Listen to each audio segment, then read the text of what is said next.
A full half hour of entertainment with all the Amos and Andy characters, plus Lud Gluskin and his orchestra, and those famous Delta Rhythm Boys.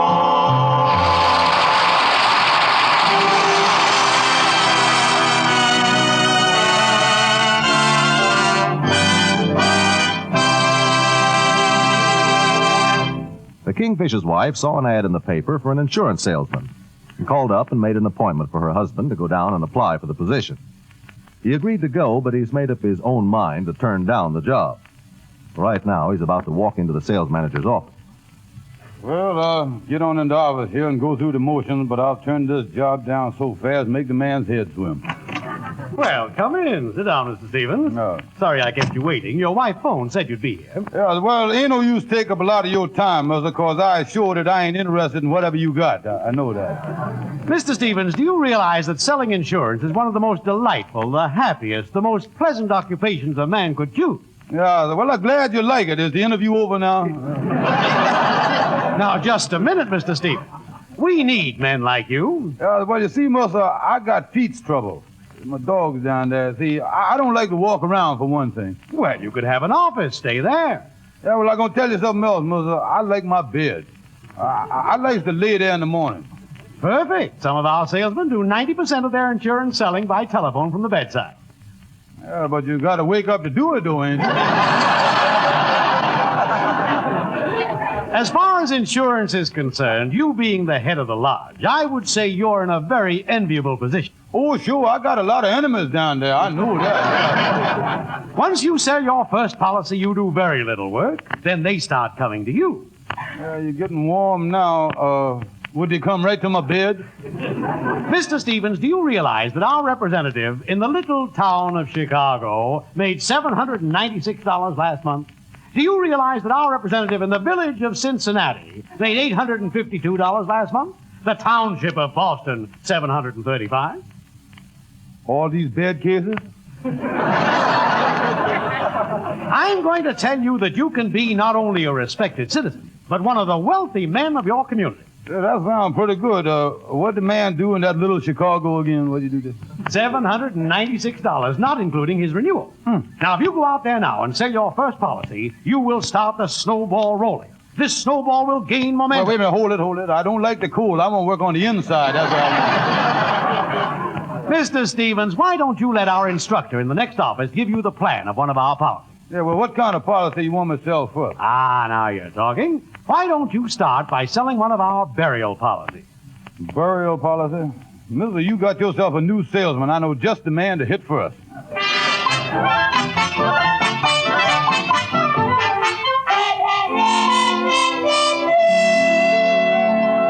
Come in, Kingfish. Where you been? I've been thinking about you. Well, it's about time, my dear brother, that you start thinking about yourself in time of sorrow. What is that again? When I found the real, true, honest value of insurance, Andy, I felt it my duty to humanity to accept a position selling insurance. You ain't done gone to work, is you? Andy, what is your burial plans? Well, excuse me for protruding, but what is that again? Brother Andy, I got a policy here that takes care of all the arrangements for the departed at the time of sorrow. Coffin, flowers, 2 coaches, and many other things that you will enjoy. And it's your duty. It is your duty, Andy, to have one of these policies for protection. Oh, this is a great policy. What kind of policy is it? A burial policy. The slogan of our burial is, be covered when you is covered. Well, tell me, what kind of coffin comes with this policy? Coffin? Funny thing. I just seen one. Very much like the 42. It was very much like it. Their little streamline got chrome handles this year. 4 nice chrome handles. Yeah, I thought there was always 6 handles. Well, we feel that's bad, Brother Andy. We figured that if a man ain't got 6 close friends, that's going to leave 2 empty handles going to look bad. Not only that, but if you put 3 on the side and they walking around in the mud, they're going to step on each other's heels and pull the rubbers off and all that stuff. Yeah, that'd be a mess, all right. Might put a damper on the whole thing. Yeah. Oh, I got a burial policy here with a double feature that's really a honey. Double? You mean 2 coffins? Oh, no. We got several kind of policies. You see, the first policy, You gets all the chrome and the box and everything, but you still ends up in Potter's Field. Well, what's the matter with Potter's Field? Well, it ain't high class. Oh, if you was put in Potter's Field, out of the 500 people attending the fracas, 200 of the upper crust would drop off at the gates. They wouldn't even put a foot in the place. Well, what is this double feature Well, thing? now, look here. For just a few more dollars, you was put in a lovely resting place. Forest Rest. 4 acres of beautiful green lawn, stately trees, and lovely flowers with a wonderful view. And I guarantee that you'll enjoy it there much better, Brother Andy. Yeah, well, I believe I'll buy that policy.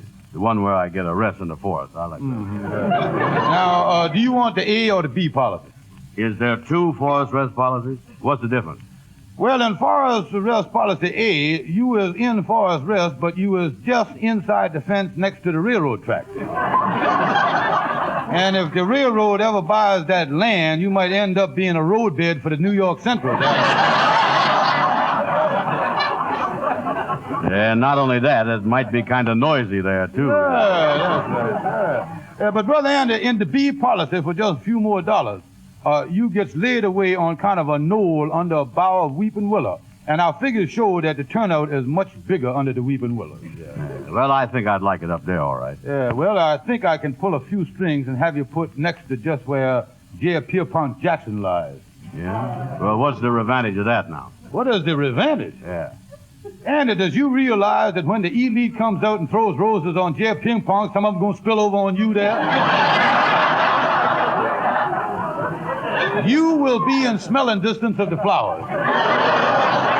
No, listen, Kingfish, I don't want to buy no insurance, you hear? Well, now, wait a minute, Brother Andy. Let me look in my briefcase here and show you the pictures of the new coffins. Oh, they're beautiful. They make your mouth water. Oh, they're wonderful. They will, huh? Yeah, well, oh, me, I done left them pictures at home. What'll I do?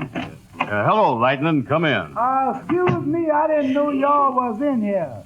Say, Lightning, run over to my house. It's just a couple of blocks away and get those pictures I left on the hall table. Now, I ain't got time to wait for him. Well, I won't be gone more than a couple of hours. I'll whiz right on over. They call him lightning, but it's not because he's fast compared to lightning. Even snails go whizzing past. When he's out picking beans, he waits till they drop right off the bush. He falls asleep in revolving doors, just waiting for someone to push. They call him lightning. There's the slowest Joe I know. Slow motion lightning. Only gear he's got is low. He can't keep working steady, he just sleeps for all his work. But when his wife says supper's ready, there's the fastest man on earth. You know one thing, man, that Lightning is really a character. And is he a lazy pup? Yes, he is. You know what I saw Lightning do one time? What? Go to sleep standing up. I saw him walking past, pushing his little nephew Jim. That buggy wore lightning out so fast. The baby wound up pushing him. No! Yeah, that's the Lightning. Lightning. There's the slowest man in town. No one but lightning exercises sitting down. He's always drowsy looking. He retires at 5:30. But when he smells fried chicken cooking, there's the fastest man alive. Hey, look at him go. I'll whiz right over. The fastest man alive.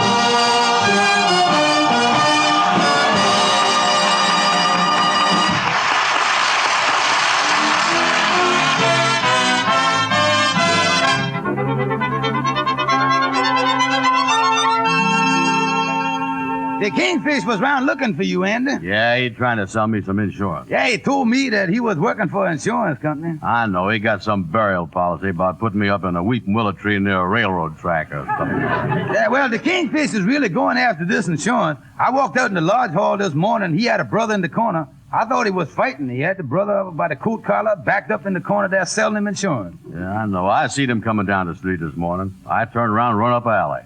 He ain't smart enough to sell me no insurance. Well, hello there, boys. There he is, Amos. Spread out. Wait wait a minute there, Kingfish. Before you lock that door, let me out of here, will you? All right, go ahead, shoot out quick. All right, so long. Now, wait a minute. You ain't got to lock the door, Kingfish. And I'm still holding that burial policy, waiting for your signature. But in the meantime, I want to tell you about a life insurance policy coupled up with an accident policy that you can't afford to be without. No, I've been thinking it over. I don't want no insurance policy. And look here, with the life insurance policy, you is protected from all kind of accidents, even explosion and collisions. Well, what's the difference? You was dead either way, ain't you? Yeah, but it makes a difference in your burial policy, and what to do with you. You see, in a collision, there you is. But in an explosion, where is you?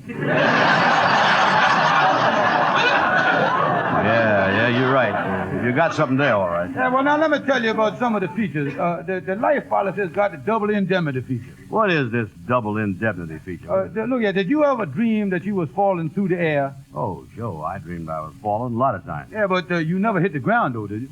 No, come to think of it. Every time I wake up before I hit. Yeah, you know science has done proved that when you dream you was falling, if you ever hit the ground, you was dead. You never wake up. Well, what about it?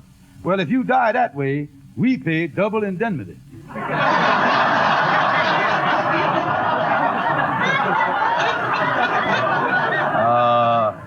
How would... Oh, well, I guess they'd know some way. Yeah. And the accident feature is the best I done ever heard of. Yeah, well, what has I got to dream about there? Oh, no, the accident, you ain't got to dream about nothing. This accident covers everything from banana peel slipping to falling out of the airplane. Sure enough? Oh, yeah. Well, now, just suppose you was up in the Empire State Building upstairs on the 79th floor, and you was looking out the window, and you lose your balance, and you fall from the 79th floor to the sidewalk. What about it? My company will pay you $15 a week as long as you live.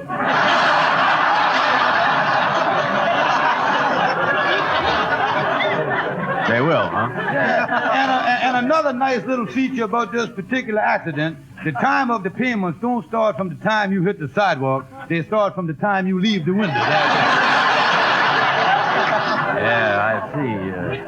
I'm earning money on the way down. Right, yeah. Sooner or later, Andy, I was going to sell you some insurance. I don't want none. Well, now listen, Andy, look here. Let me give you a little physical examination now. Just make sure that I ain't wasting my time. Well, what good is that going to do now? Yeah, well, now, I just want to make sure that you're going to pass after you sign up. Now, take off your shirt. Now, go and take it off. Take it off. All right. I'll take it off. But I don't want no insurance. I got a doctor's bag here that I used to examine the members with here. Where's... Oh, here, right here. What are you looking for? Yeah, well, let me see here. Looking for the stethoscope. Is that what they use on a submarine? No, you thinking of the telescope for that. Here we is, right here. Now, I'll put the two ends of my ears here now, and I'll press this little flat thing right just above your stomach here. Yeah. Mm-hmm. You're certainly loaded with blubber, ain't you? I guess I better press that a little harder right there. Listen, Kingfish, you ain't going to sell me no insurance. Hey, wait a minute, Anna. What's the matter? What you hear? Something running around in there. Sound like you got galloping corpuscles. What's that? Is that bad? Is it bad? That depends on which way they're galloping. If they're going toward the heart, the corpuscles jam up there and you get hardening of the arteries. And if they're galloping away from the heart, you end up with high blood plasma. You know? Well, do that accident policy pay anything for that? Oh, we take care of everything. Now, let me get my R stick out here. Yeah. Get that out there, a little flat piece of wood here. Got this years ago off of good humor. Held up nice, didn't it? Yeah, sure it is. You can't buy no seasoned wood now. All right, brother, Andy, stick out your tongue now. Oh, wait a minute, let me wipe this off on my sleeve. I want everything sanitary around here. Yeah, now, there we is. Now, stick out your tongue again. Yeah. You ain't got to hit your necktie with it. Just let it hang out there. Now, say, but I ain't gonna buy no insurance. Now, wait a minute. Open your mouth and say a long Mm-hmm. Tonsillitis is all right. Looks fine. You got a nice kiss there. Yeah, that's all right in there.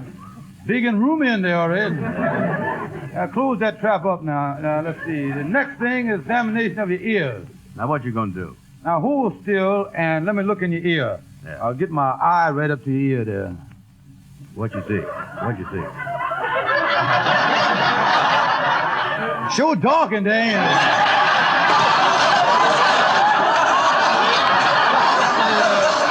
Wait a minute, sir. tell you what I'll do. I'll get my flashlight. Yeah. Now, I'll turn my flashlight on here, and I'll put it right against your ear. Mm-hmm. Now, you hold it there while I go around the other side and look in the other ear. Yeah, that's more like it. Now you're talking. What you see? The light's coming through all right, yeah. Something flipping around in there. I guess that's your epiglottis. Yeah, your ear's all right. And my advice to you is to grab all the insurance you can get right now. Listen, all I want to grab is my hat and get out of here. Well, now, wait a minute, Andy. Come back here. Now, come back here. You can't do that.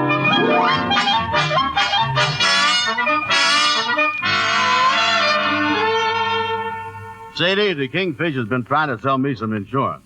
He say when I get older, I won't be able to get no insurance. He's right about it. Listen, Andy, face the fact. Things happen to you when you're past 40. You got to go on a diet, get massages, and all that stuff. Yeah, well, Sadie, does you watch your figure? Does I watch it?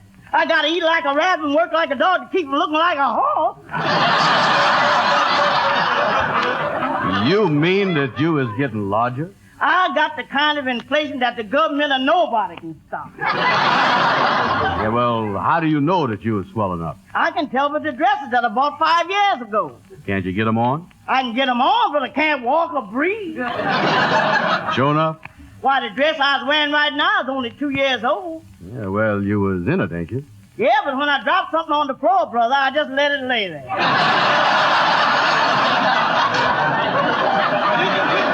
Yeah, well, listen, Sadie, I see people 40 years old look as good as they did when they was 20. Well, I can tell you why the women look as good. Why is that? It's a little thing called makeup. Makeup? Do the women use much of that? And when there's 20, just a touch of powder. Hmm. In the late 20s, they add a little more powder with a little rouge. Yeah. Then they hit the 30s. Before they put on the powder, they put on a base cream. Then a lot of powder and a lot of rouge with a little shade in here and there. Yeah, well, how about when they hit 40? Brother, at 40, it's just a plain calcimine job.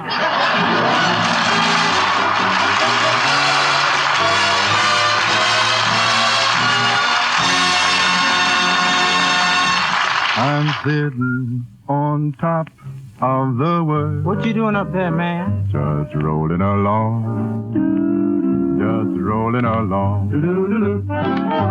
And I'm quitting the blues of the world.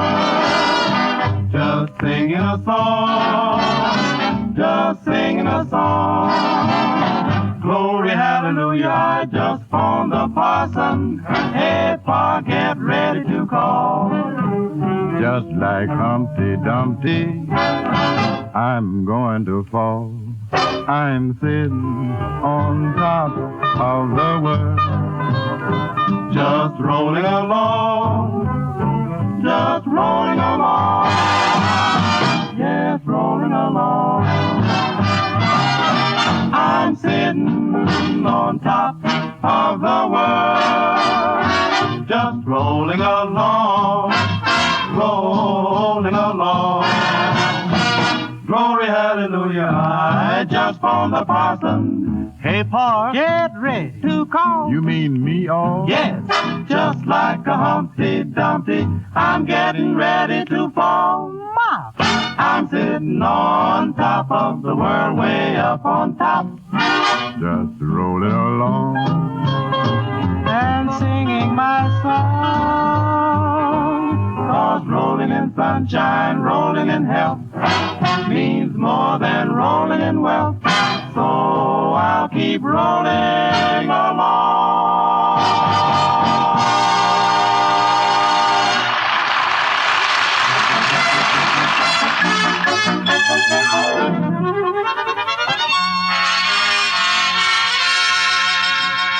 Hi, Shorty. Well, what's cooking? I'm glad to see. What's new around here? I'm surprised. Hello, Andy. Say, listen, Shorty, I'm dodging the Kingfish. He's trying to sell me some insurance. Oh, he was over to try to sell me some. No fool. When do you leave here? Let me see. He let me up off the floor at exactly 3:30. Oh, I tell you, this Kingfish is putting the pressure on me. The first time the Kingfish was in, I was busy with a customer. I was shaving Nick Williams. Oh, yeah, I know, Nick. He got me so excited, he made me Nick. Yeah, well, tell me this, Shorty. Has you ever bought any insurance in all your life? No, Andy. I tell you something. I used to sell insurance at one time. Sure enough, you did? Oh, yeah. The company that I work for, they put me through school, and then when I started out, they gave me a beautiful briefcase to carry all my papers in. A solid leather briefcase. I worked for them for 6 months and didn't make but one sale, but, man, it sure was a pip. Yeah, what'd you sell?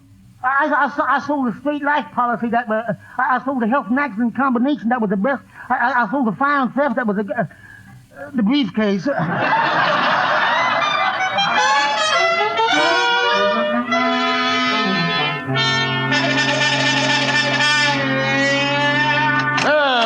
Well, hello there, Gabby. Oh, come in, Kingfish, come in. Gabby, I'd like to sell you some insurance. Definitely not interested, Kingfish, definitely not. Yeah, well, now, you ought to have some accident insurance, Gabby. Anything can happen to you. Who knows, someday you might fall out of the Empire State Building. Yeah, I had a friend that fell out of an office building once, but he was saved. Oh, yes, indeed, he was saved. On the way down, he caught on a flagpole. Oh, saved his life, huh? Yeah, they pulled him in at sundown. Oh, yeah. Gabby, you really ought to buy some insurance.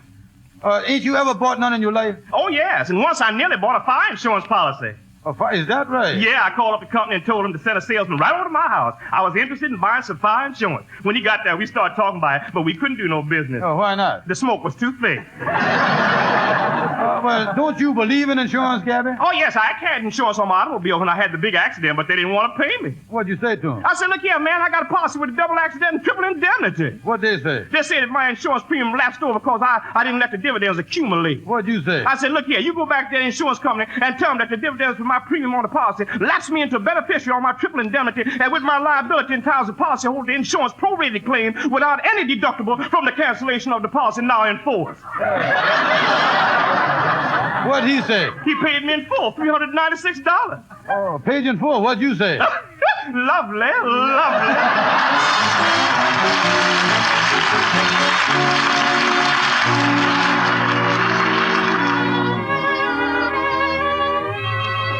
Well, hello there, Andy. What you doing over the house here? Come in. Well, the Kingfish has been after me all morning about insurance again. Wanted to see me this afternoon. I told him I was coming over here to your house. I'd be busy and couldn't see him. Yeah, well, sit down. Make yourself at home. Ruby is out with the baby. Ain't nobody here but me and Arbadella. Well, here she come now. Come in, honey. Oh, hello, Uncle Andy. Oh, hello, Arbadella. Look at you.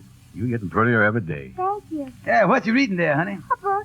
I can read now, Uncle Andy. Say, Andy, I won't wash my face and hands and change my shirt. Why don't you sit here with Arbadella on the sofa? Okay, good idea. Well, I'll see you later. Yeah, sit down, Arbadella. You was my favorite girlfriend, you know. I'm in the 4th grade at school now. That's pretty hard, ain't it? You were in the 4th grade once, weren't you? Was I? 3 years. This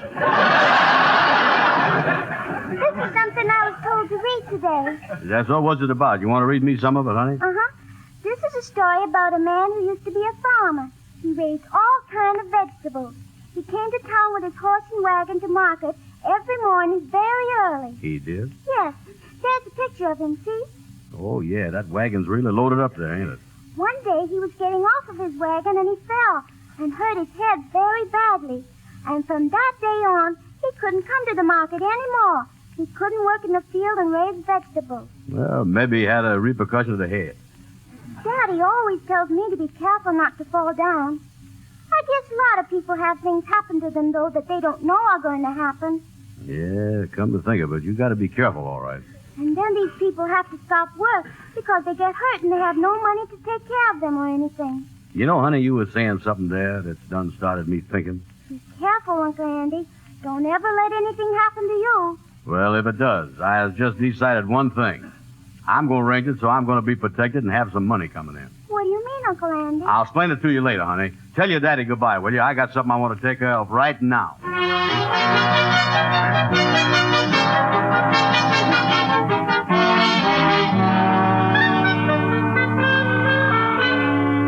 Well, Brother Andy, glad you come to your senses. Here's the pen and here's the policies. Just sign on the dotted line right there. You're okay. I'll sign all 3 policies. Yeah, that's accident, life, and burial. You know, Kingfish, you'll never know what made me decide to change my mind and take these policies. Well, whatever it was, Andy, you're doing the smart thing signing them policies. Well, there he is. I feel like a new man now. Got a feeling of security. Well, I got to get on home because I'm going out tonight. I'll see you later. Well, so long, Brother Andy. Thank you for the business. See you soon. So long. So long. Well, 3 policies. Let me see how much I'm going to make on this deal now. on the life insurance alone. Hello? Hello, Uncle Kingfish? Yeah. This is Arbadella. Yes, honey. I told Uncle Andy that story you told me to tell him. When do I get my 50 cents commission?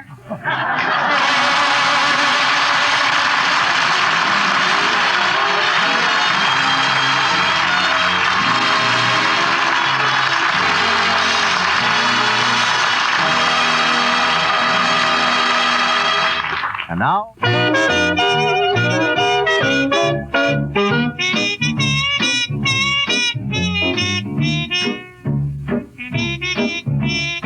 Now, this is a story about Honest John Jones, who went to work in Joe Grubb's grocery store. Joe asked John, would he take $25 a week? What'd he do, man? What'd he do? He took it, every chance he got. Yeah, but one day Joe discovered what John was putting down. Yipe! So he tapped him on the shoulders, and this is what he said. Hey, John, put your glasses on. Now you must count better than this, you know. When you work for Dead-Eyed Joe, oh, John. Come on, come on. Hey, John, put your glasses on. Now you know that stuff like this won't go. 2 from 8 leaves more than 4, oh, John. Come on, come on. Your salary is 10, your bonus is $15 to boot. Yet every week you're stepping out in a brand new $50 suit. Hey, John, keep your glasses on. Now you must take a little, I do agree. But you must leave some for me, oh, John. Come on, come on. The business is fine and everything's moving off the shelf. But still I know I had more dough when I was working for myself. Hey, John, keep your glasses on. Say you're my friend and I love you so. But somebody's got to go, John. Come on, come on. Come on, come on. Now the business got better, but John got worse. Joe sold the store and put it in reverse. Now Joe is working for John.